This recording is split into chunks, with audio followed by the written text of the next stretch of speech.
Welcome. This is Leading with Spirit, the show that gives you an in-depth look at topics like what it takes to navigate your spiritual journey, how to heal yourself and grow your spiritual gifts, and balanced practices to expand your business and your spiritual leadership.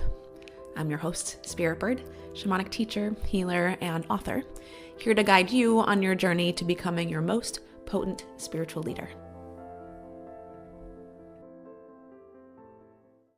Have you ever found yourself comparing yourself to others? Going down the rabbit hole where you look at one person on Instagram and they look really cool and you like what they're doing, and then suddenly you're comparing yourself to them, or feeling like you're not doing the right thing, or feeling like you're not being authentic enough, or your pictures aren't good enough, or you're not speaking to the right crowd, or you need to change your strategy or your systems.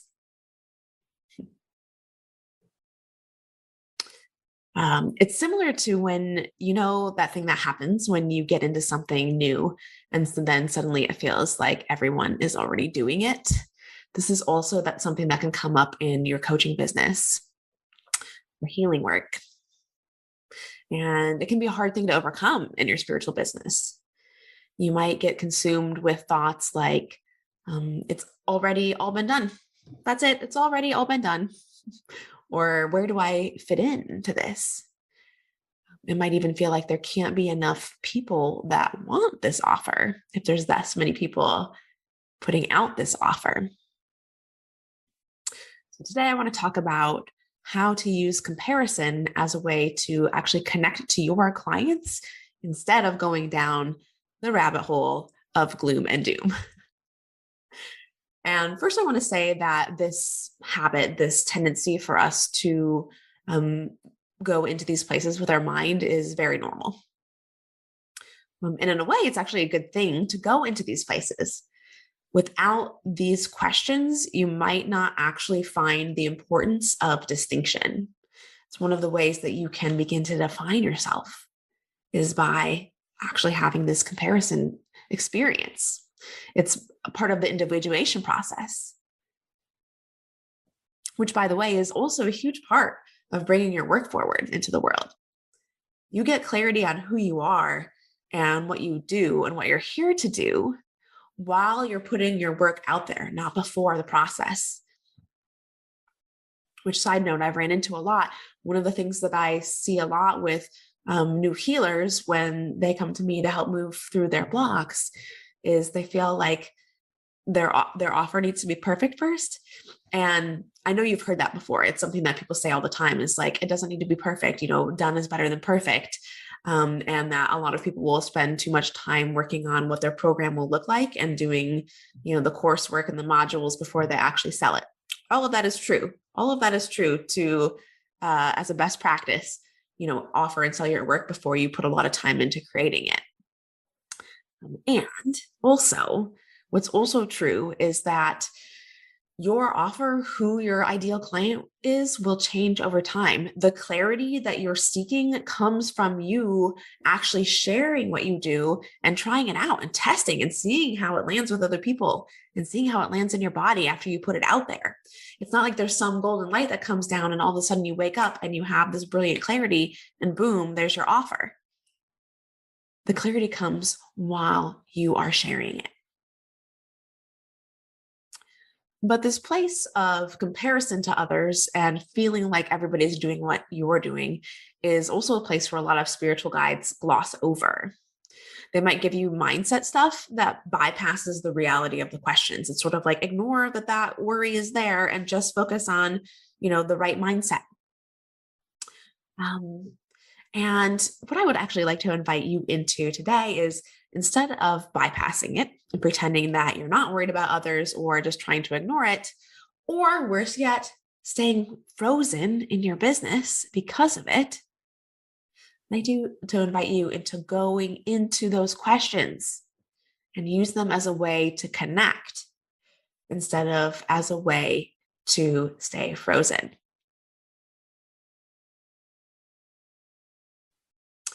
So what I've learned from my lengthy time doing this, sometimes getting into that spot of comparison that usually comes up when I get into scarcity, like when I'm not into scarcity mindset, I don't have a tendency to get triggered by what other people are doing. That only happens when I'm in scarcity.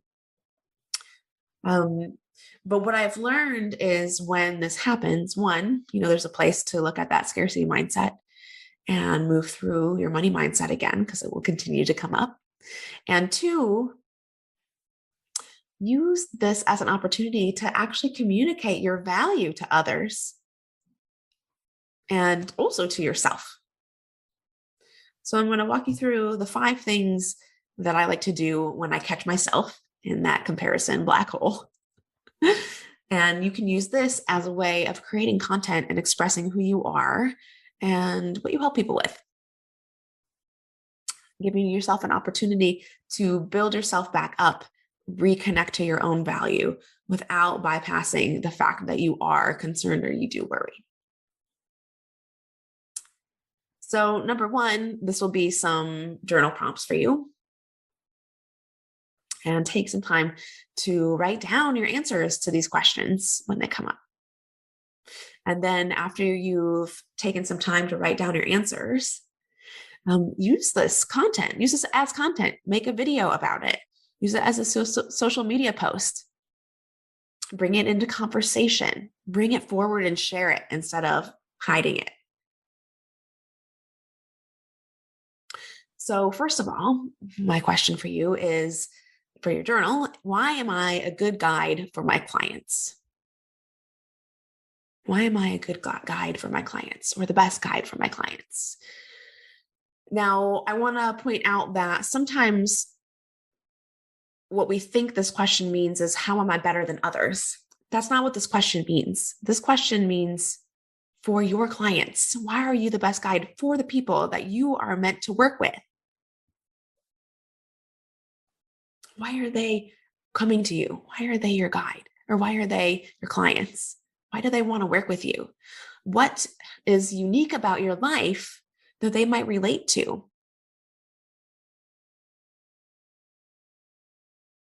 Another way to think about it is, why do my clients, or what do my clients see in me that makes me different than others? What are they experiencing with me that they don't necessarily experience with other people? Right? And what are my values? Also a very important thing to just reconnect to. What are my values?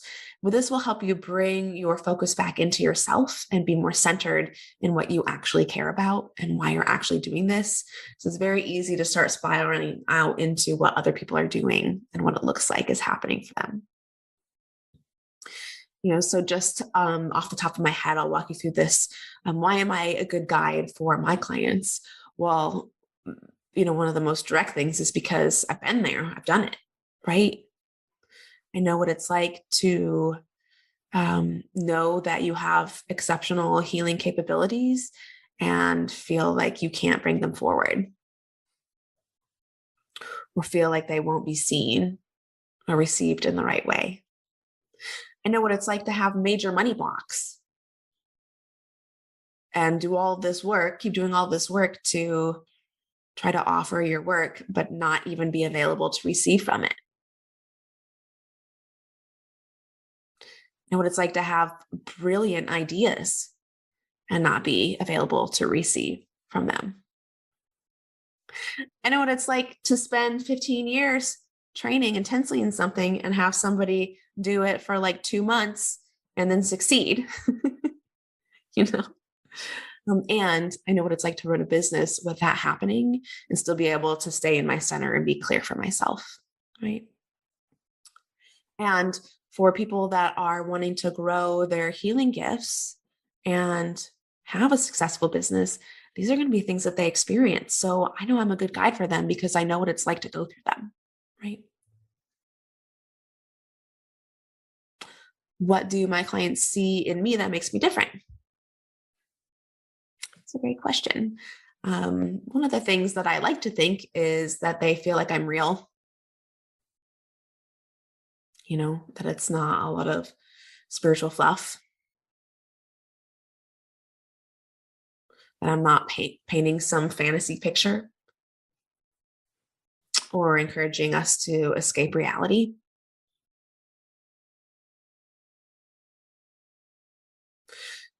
I'd like to think that people see me as fun to work with. And one thing that I've had reflected to me that I know makes me different is that I'm able to hold people accountable to the deep work that they want to do. When a lot of us actually want to escape from it, we say, I want it, and then we try to sliver out from beneath it, What are my values? Oh, my values. Well, I believe that spiritual healers should be well paid. I believe in creating businesses that help people instead of harming. I believe in dismantling the hierarchy and restoring our circular way of being. I believe that humans have far greater capabilities than we're using. And one of my values is to help people remember those.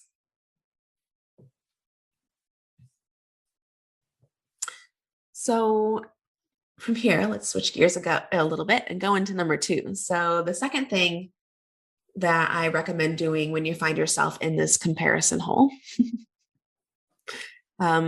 is to remember to lead with what you do instead of how you do it. When you're sharing about your work and your offer, lead with what you do, what you help people with instead of how you do it or what your tools are. Your gifts are more about the experience people have from being in your presence than they are about the specific skills and capacities you have. That's actually what people sign up to do, or why they sign up for your container. It's because a million people could be offering money mindset or anxiety or shamanic healing or growing your business or whatever it might be, right? There were literally thousands of other people doing that. But nobody's doing it in the unique way from your personal life experience that you've had, right? And so when people sign up to work with you, yes, they want that result too, right? They're not signing up just because they want to be around you. They also want the result, but they're signing up to be in your presence more so than they're signing up because of the accolades you have or the specific capacities you have. And just take a minute. And I always like to ask this question. Actually, I ask this on my interview a lot. What do people get as a result of being in your presence? Has that ever been reflected back to you? It could be things like joy or inspiration. It could be things like new perspectives or acceptance or challenge, right? All kinds of things here. And so this is a clear viewpoint of what your gifts actually are. So your gifts are different than your offer. For example, my offer is to develop your gifts, grow them so you can be more powerful as a practitioner, so you can feel confident and trust yourself as a guide for others and learn how to translate that into an offer that actually serves others. I'll help you move through the blocks that keep you from offering your work and actually experiencing the abundance of your offer. That's different than my gifts. My gifts are being a genius at navigating the unseen realms, creating openings for possibility. That's one of my gifts. Being able to hold safety so we can go into the shadow realms and retrieve our wholeness. Now, my gifts are different than my tools. My tools are psychic and telepathic access, working with spirit, timeline traveling, and actually one of my biggest tools is sharing stories from my lived experience. When we're getting started offering our work, a common mistake is to lead with our tools. For example, you might lead with you're an energy worker or a Reiki practitioner or a medium. That isn't your offer. So come back to that. When you're finding yourself in comparison, come back to what your offer is, how you help people versus your tools or your how you get the result for them. And taking a moment to think about, why should they care? This is also a good place to go. Why should they care? Why would they care? It's hard for us to release that question in the subconscious if we don't actually answer that and take a look at it in our consciousness. And a great way to answer that question for yourself, why should or would they care, is how would your offer make their life better?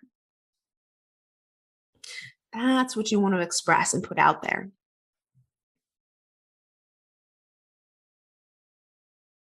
And just as a tip here, before we move on to the next one, share from your own life experience, right? Quotes from other people, stats about how energy medicine works. People actually don't care about that. What they care about is hearing about when you were struggling with the same problem and how you got through it. That's how you show how you will make their life better, or that it's possible that their life can be better. Number 3, be specific. When you're trying to communicate the work that you do, be specific.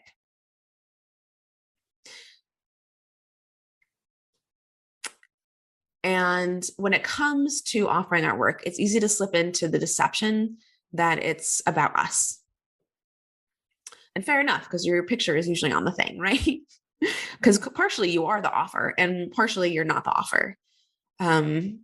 You are sort of the light guiding people in, and they're going to come to work with you to be in your presence, but they're not actually here for you. They're here to get some of your medicine. And the belief that it's about us, right? This is how the ego keeps us wanting to hide out longer, wanting to not be seen, afraid that that if we lead with our photo, we'll look egotistical. Or if we offer something less glamorous than what we're actually supposed to do, or than what somebody else looks like they're doing, will somehow be less than or less spiritual or not as desirable. And just as a reminder, your work isn't about you. It's about what you can do for others. What solution do you provide for their life? What are they longing for? What is the result that they want? That's what your offer is.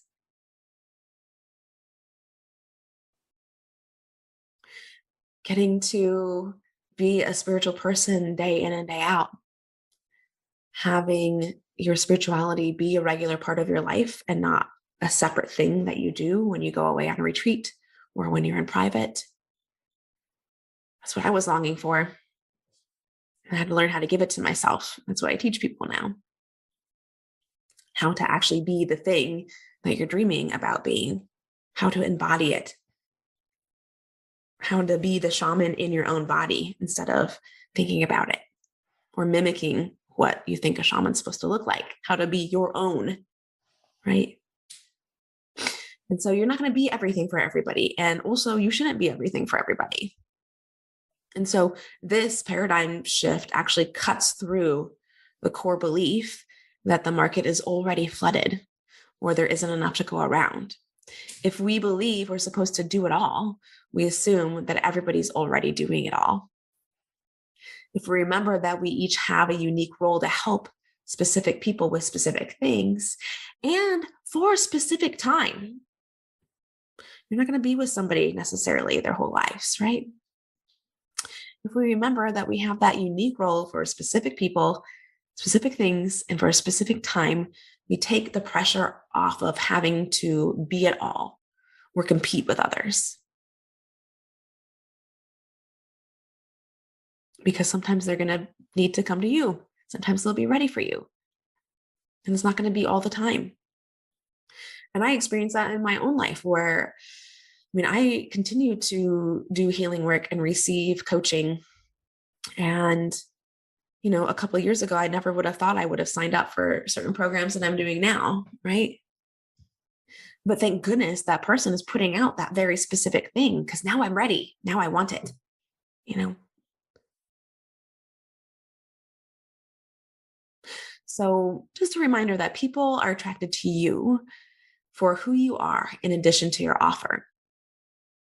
And of course, there's definitely a lot of energetic work with calling in and receiving and giving back. But the entry point that calls people to you is your offer and offering it and being who you are in the process and being clear and specific. And the more you start to express that, the more you're going to receive good feedback. So there'll be less of a temptation to start comparing yourself to others, to spiral out and see what else other people are doing and try to figure out if that will work for you. So number 4, I'll give you some more journal prompts to share.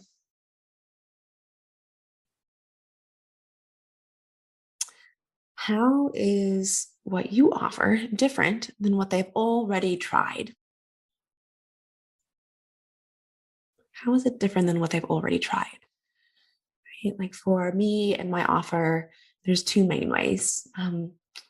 One, as far as the healing work, it's different because I teach you how to embody your unique gifts instead of being a copycat healer.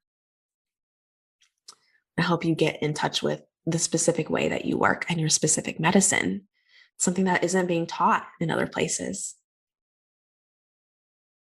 So that's one thing that's different than what they've already tried.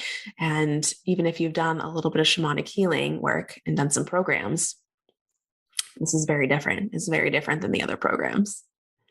Plus, I weave that into bringing your business forward. So when we do healing work on these blocks in our business. And so the other reason that my offer is different than what other people have already tried is many people have invested quite a bit in learning strategies, but they haven't actually cleared these blocks to allow themselves to move through them. Because actually the strategy, what you use doesn't matter. There's all kinds of ways that you can do your business.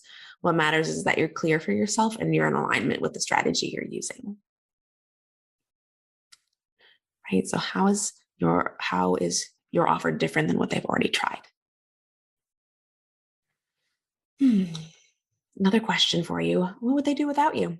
What would their life be like without you in their life right now? That's another big one. And it relates to how your offer is different than what they've already tried. And I'll give you a hint here too. It can be easy to slip into trying to assert yourself over others versus just portraying your value.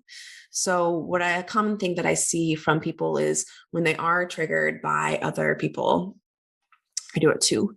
When they are triggered by other people, they'll lead with how that's wrong and they're right and try to distinguish themselves by sort of putting other people down. So it's not about asserting yourself over others, but just speaking really clearly what you do and what your offer is over and over again.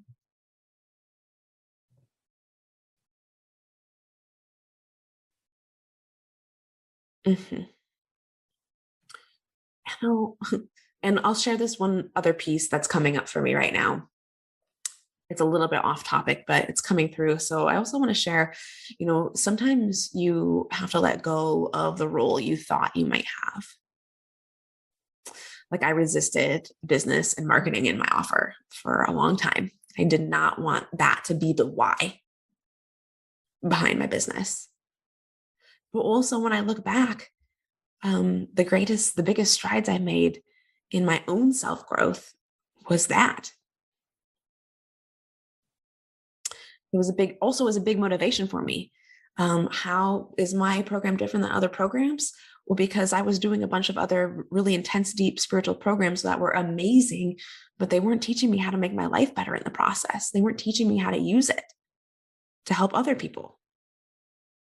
Or if it was just from that kind of surface level or entry point of like, oh, soul retrieval. Like, what the fuck does that even mean? So that was a big motivation for me. And yeah, just coming back to our last conversation, we have to give ourselves room to grieve the life we thought we would have, to make room for the life that we're meant to have, right?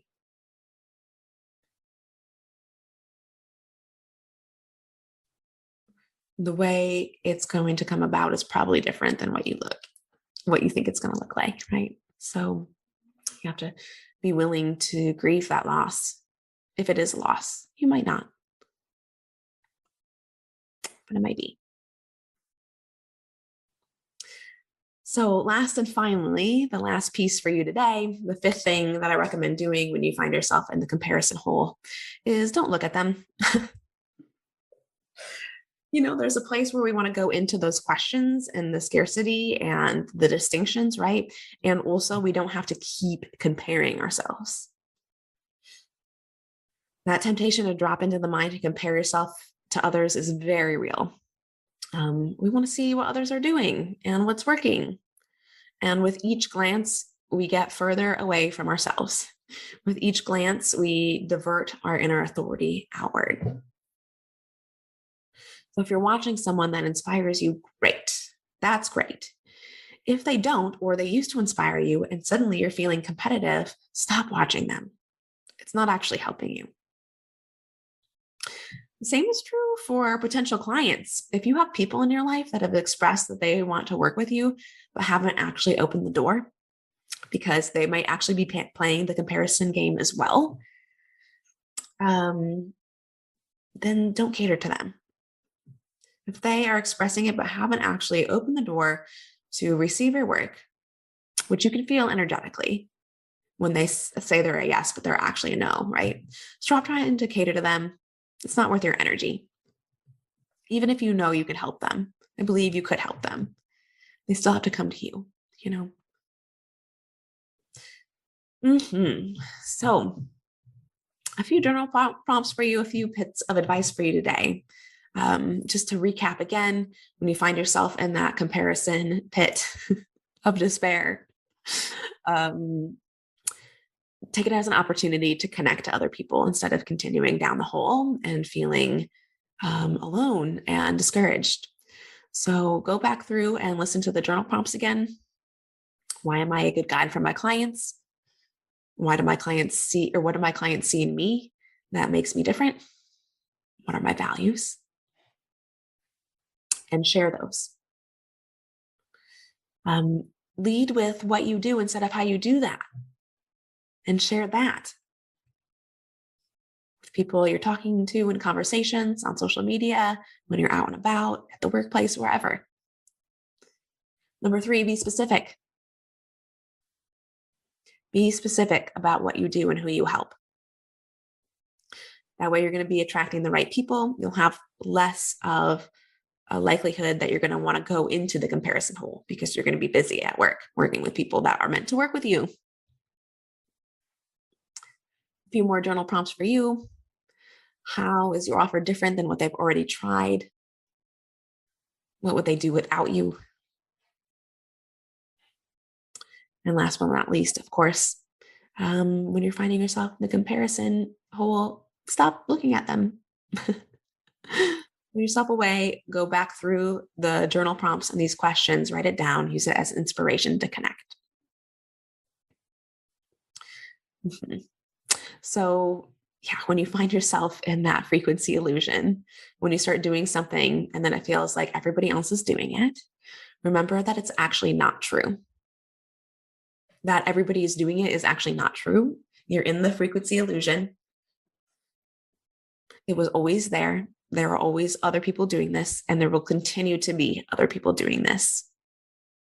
So you can lay your mind to rest instead of trying to make that not true. You can just accept that it's true and use it as an opportunity to distinguish yourself. Drop back into these 5 things and connect to the people that are here for you instead of changing your system or how you do things to chase what appears to be working for others. And as always, I'd love to hear from you. What makes you different? What makes your offer different? Let's share. Thanks for joining me today. Have you been hearing the call to expand your spiritual gifts and step into your next level of conscious leadership?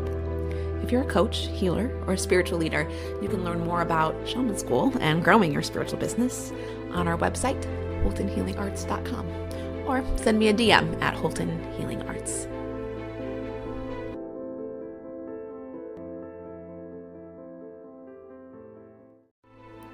Welcome to today's Member Query episode, where we explore questions about spiritual paths, intuitive gifts, growing a spiritual business, and shamanism.